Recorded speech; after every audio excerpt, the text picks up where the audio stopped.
전남 지역 곳곳에서 풍력발전단지 조성이 추진되고 있습니다. 풍력발전의 인체 유해성 여부를 판단할 기준이 없어 제도적 장치 마련이 시급합니다.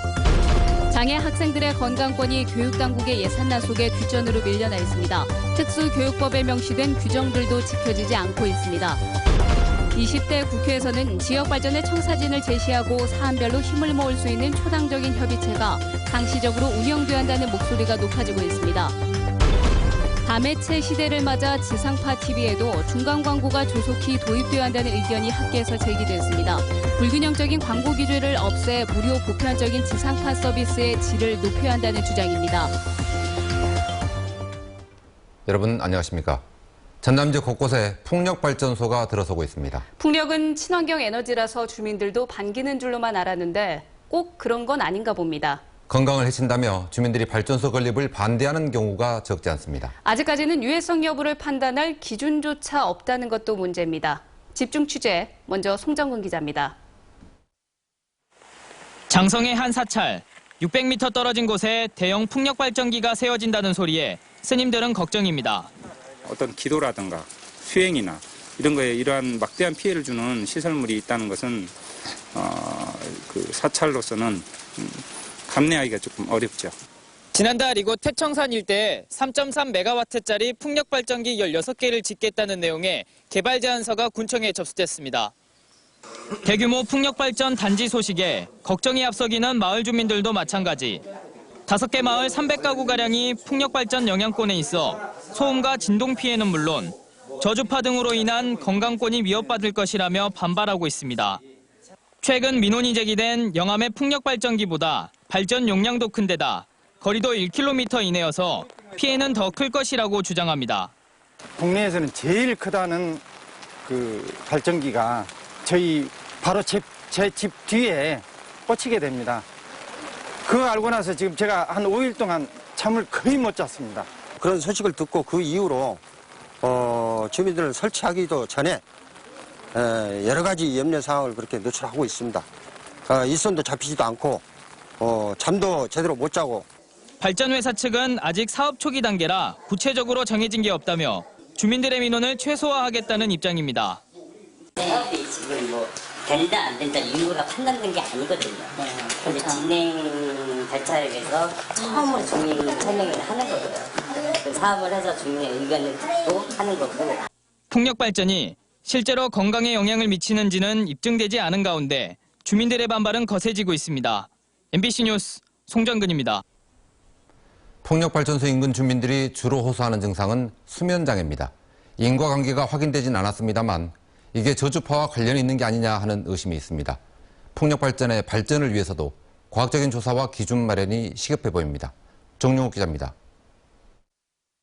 전라남도의 실태조사에서 영암과 신안의 풍력발전소 주변 주민들은 건강에 이상을 느끼고 있었습니다. 불면증과 어지럼증, 이명 증상 등을 호소했습니다. 그런 수면장애로 인해서 다른 여러 가지 어떤 생활상의 장애를 느낀다면 그런 문제가 있다고 봐야죠.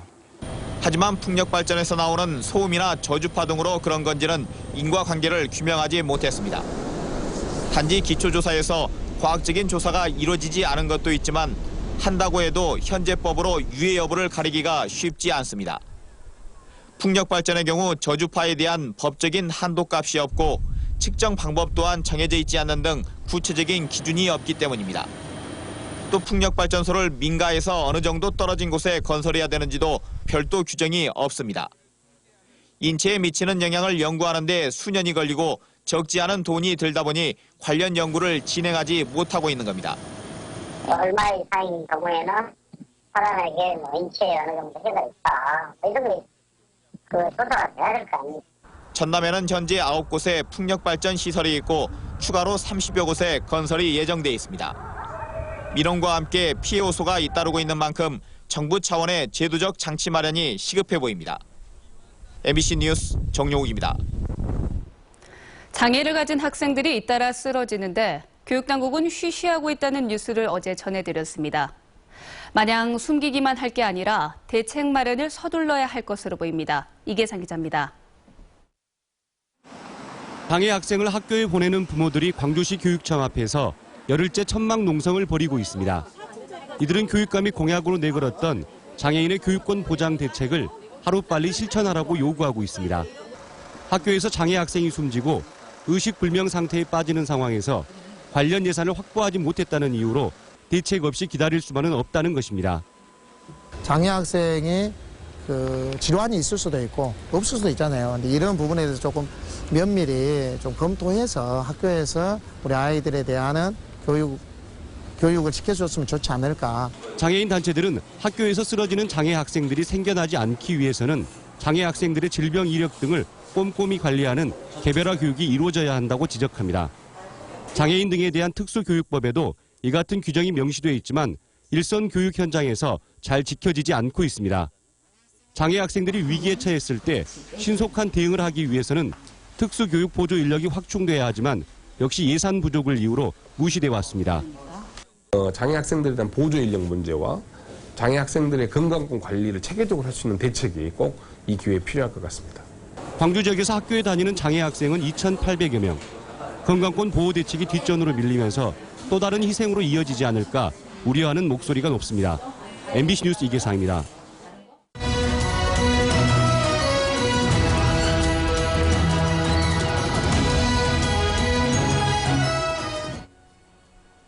총선 이후 지역 발전을 모색하는 기획보도. 영남권은 지역의원들이 수시로 만나 지역 현안 해결에 노력하는데 호남권은 만나는 것 자체가 뉴스라는 비아냥 아닌 비아냥이 있었습니다.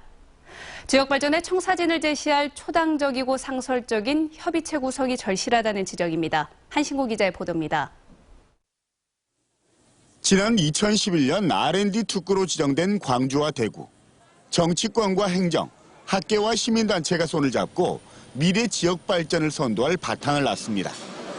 여기엔 뜨뜻미지근했던 정부를 압박하고 충청권의 반발을 무마한 광주와 대구의 전략적 제휴도 한몫했습니다. 지역의 발전과 변화는 이렇듯 타 지역에 앞서서 정책적 의제를 선점할 수 있느냐에 있습니다. 국가 전체적 관점에서 우리 지역의 산업을 획기적으로 끌어올리기 위해서는 우리 지역의 경제를 활성화시키기 위해서는 어떻게 해야 된다라고 하는 기본적인 지역에 대한 이해가 선결돼야 된다고 봅니다. 더욱이 국가 세수 부족으로 국책 사업이나 지역 현안 사업 예산 배정에 지자체들의 경쟁이 더욱 심화되고 있는 상황.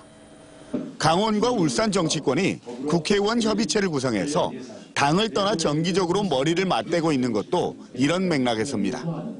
반면에 지역 정치권은 현안이 있을 때만 생색내기용으로 만났고 그것도 사후 대처에 급급해 만남 그 자체 이외엔 별 의미가 없었습니다.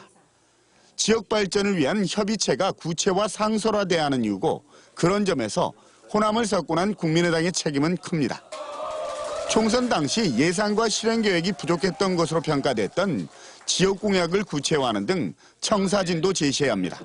우리 지역 발전하고 연계해가지고 어떻게 구체화시키고 단계별로 추진할 건지에 대한 구체적인 청사진을 보여줄 필요성이 있고요. 그 청사진 하에서 사실 입법 활동도 하고 관련된 예산도 확보하고 여기에 텃밭 회복을 노리는 더불어민주당이 초당적으로 협력한다면 지역 발전은 그만큼 더 앞당겨질 수 있습니다. MBC 뉴스 한신구입니다.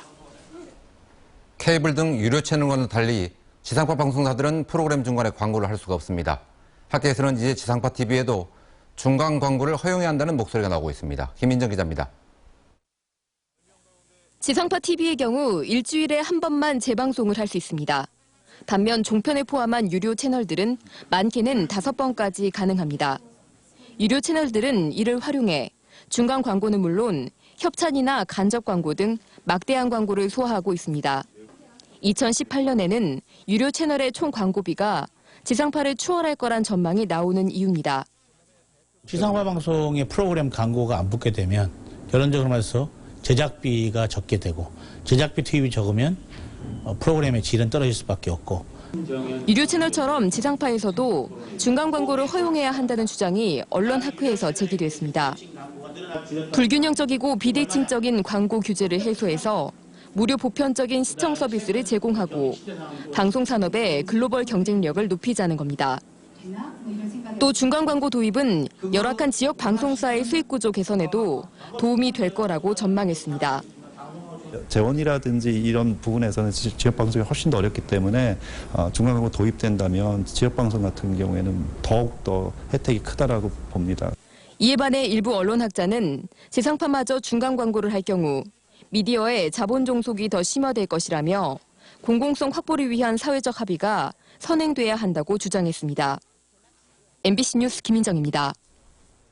교사에게 꾸지람을 들은 10대가 아파트 6층에서 투신해서 중태에 빠졌습니다. 어제 낮 12시쯤 고등학교 3학년 19살 A군이 광주의 한 아파트 6층에서 뛰어내려 중태에 빠졌습니다. 경찰은 등굣길에 담배를 피우다 적발된 A군이 학교에서 교사들에게 훈계를 받은 뒤에 학교를 뛰쳐나간 것으로 보고 정확한 경위를 조사하고 있습니다.